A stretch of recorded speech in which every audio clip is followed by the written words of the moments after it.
I call Stuart Nash. Thank you very much, Mr. Speaker. I must admit, Mr. Speaker, I'm a little bit concerned when I heard the new chair of the Commerce Committee give that very brief speech around what National was doing in terms of deepening and broadening capital markets.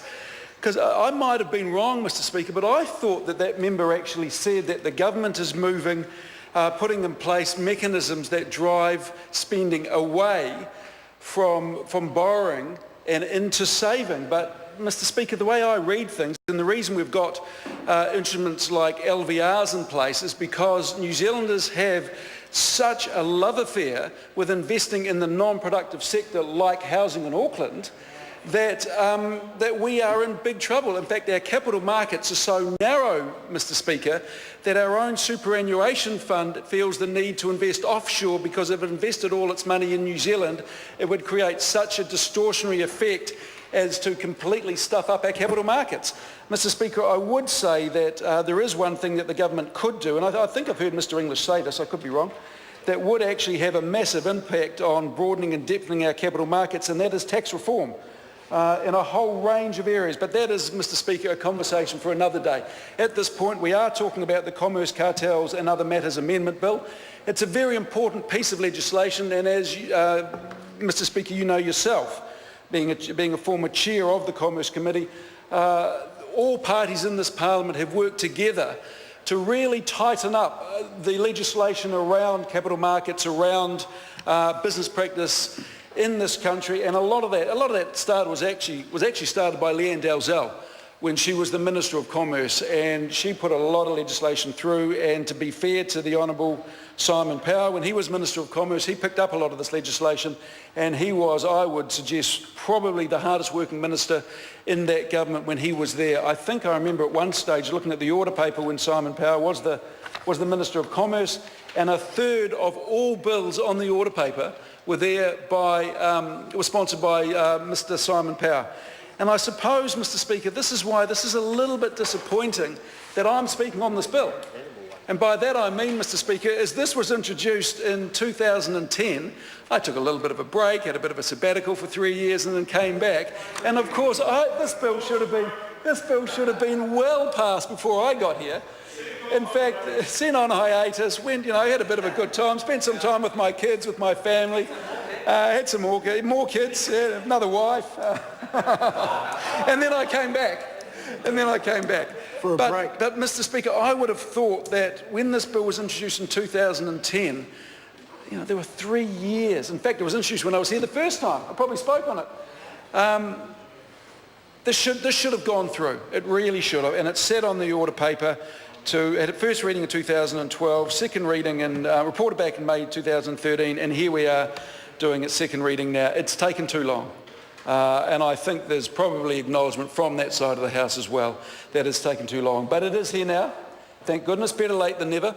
And there is one thing that we really need to do in this country, Mr. Speaker, if we are to attract the sort of investment that we need, and that is really tighten up the rules and the regulations around doing business in New Zealand, and that is to do with our capital markets as well. I remember when I was working at Fletcher Challenge and I was speaking to the CFO, and he was an American chap that had worked a lot in the big American companies, and he said when he first came over to Fletcher's and went around the world seeking capital investment into Fletcher's, he was told by a number of overseas institutional investors, why would we invest in New Zealand? It's like the Wild West. That is the sort of overseas reputation that New Zealand had at that point in time, and this was the mid to early 90s. I'm very pleased to say, Mr. Speaker, that we have moved a long way since then, but I think what we saw in the global financial crisis and the collapse of the vast majority of mezzanine finance companies, that we still had a long way to go. We had a long way to go, but this is one of the bills that's just getting us there. And there is nothing more insidious than cartels, Mr. Speaker. And if I may so, I suspect one of the reasons that this has taken so long to get here is I often say that one of the big differences between the National Party and the Labour Party is the National Party believes that the market has the outcome, that leave it to the market and they would deliver optimal results for New Zealand. But what the Labour Party believes is that when there is monopolistic behaviour going on, or cartel behaviour, or behaviour that is occurring to the detriment of New Zealanders, that the government has a very important role to play in that. And this bill, in a way, addresses that to a certain extent, but my personal view, Mr. Speaker, is that the government should be playing a much stronger role in fact, knocking monopolistic behaviour on the head well and truly. And what that would do was really serve the interests of a whole lot of New Zealanders that are struggling out there at the moment. And I suppose we've just had a report back from the Commerce Commission around supermarket behaviour. They didn't find any sort of price fixing or any coercive behaviour going on. But the fact that so many people reported or submitted to the Commerce Commission on this said that it doesn't smell quite right.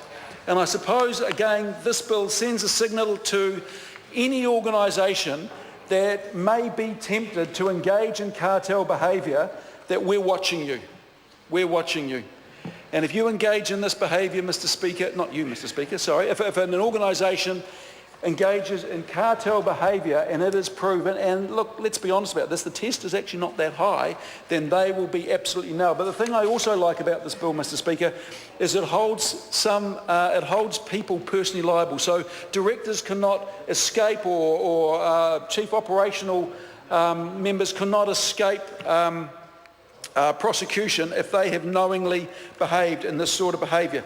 And, I suspect we can all think of industries that we have long suspected operate in cartel behaviour, proving it's a little bit different. I mean, as we all know, when you drive down the street, we often wonder why the petrol is the same price at Caltex and Shell and BP and Gull and all these petrol stations, and some of us scratch our heads and go, whoa, goodness me, I wonder if these guys catch up behind closed doors.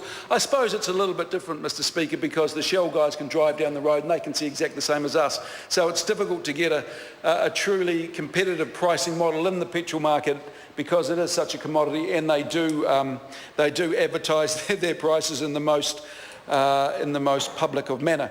But there have been a number of cases, and I recall one, having worked in the forest industry, Mr. Speaker, where the Commerce Commission has taken a good hard look at some behaviour, and in one instance, and I won't mention in the House even though I'm allowed to, where they went very, very hard against a major New Zealand company that was operating what they believed was a cartel. But anyway, Mr. Speaker,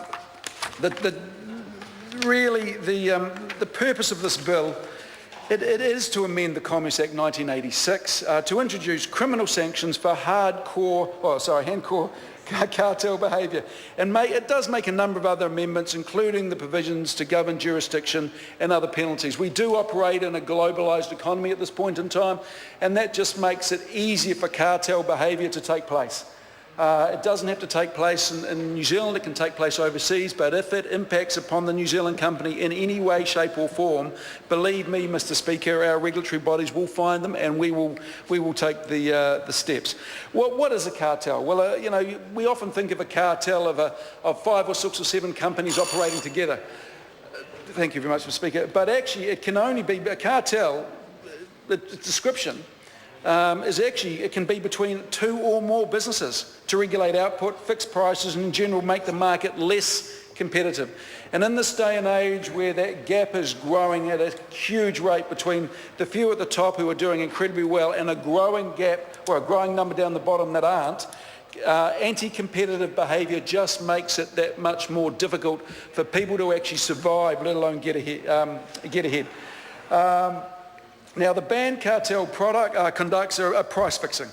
And what price fixing is, I think we probably all know what it is, but what it is when companies agree to set a set price or a discount.